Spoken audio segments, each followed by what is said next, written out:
চলি থাকিব। এইকেইদিন হোজাইত কাম কৰি আছে, এখনৰ পিছত এখন জিলা, বহুত বিঘা মাটি।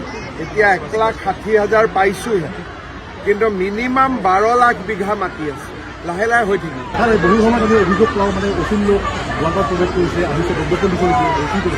এতিয়া চৰকাৰৰ হাতত এইটো সুবিধা আছে যে নিৰ্দিষ্ট কমপ্লেইন পালে এতিয়া ট্ৰিব্যুনেল নালাগে, ডিচি তাতে বিচাৰ হ'ব পাৰে আৰু ডিচিয়ে 24 ঘণ্টাৰ ভিতৰত তেওঁলোকক দেশৰ পৰা বহিষ্কাৰ কৰিব পাৰে।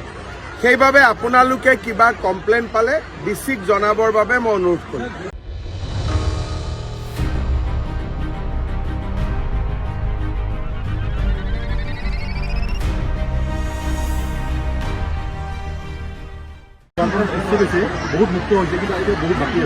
চলি থাকিব। এইকেইদিন হোজাইত কাম কৰি আছে, এখনৰ পিছত এখন জিলা, বহুত বিঘা মাটি। এতিয়া 1,60,000 পাইছোহে, কিন্তু মিনিমাম 12 লাখ বিঘা মাটি আছে। লাহে লাহে হৈ থাকিব।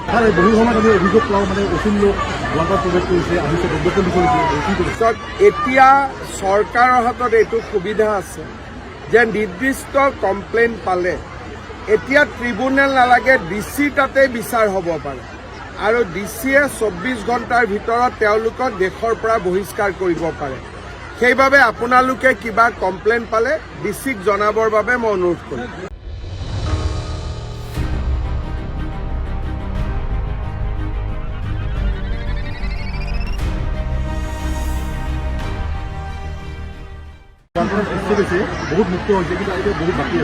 চলি থাকিব। এইকেইদিন হোজাইত কাম কৰি আছে, এখনৰ পিছত এখন জিলা, বহুত বিঘা মাটি। এতিয়া 1,60,000 পাইছোহে, কিন্তু মিনিমাম 12 লাখ বিঘা মাটি আছে। লাহে লাহে হৈ থাকিব।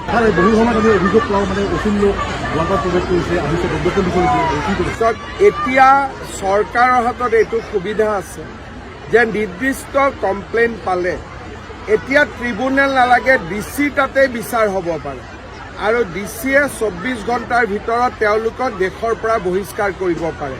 সেইবাবে আপোনালোকে কিবা কমপ্লেইন পালে ডিচিক জনাবৰ বাবে মই অনুৰোধ কৰিম।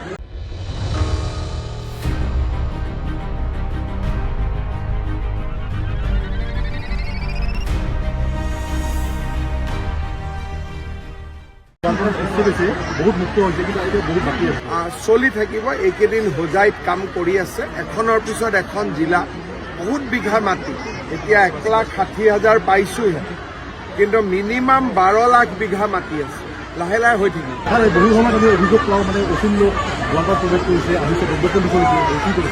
এতিয়া চৰকাৰৰ হাতত এইটো সুবিধা আছে যে নিৰ্দিষ্ট কমপ্লেইন পালে এতিয়া ট্ৰিব্যুনেল নালাগে, ডিচি তাতে বিচাৰ হ'ব পাৰে আৰু ডিচিয়ে 24 ঘণ্টাৰ ভিতৰত তেওঁলোকক দেশৰ পৰা বহিষ্কাৰ কৰিব পাৰে। সেইবাবে আপোনালোকে কিবা কমপ্লেইন পালে ডিচিক জনাবৰ বাবে মই অনুৰোধ কৰিম।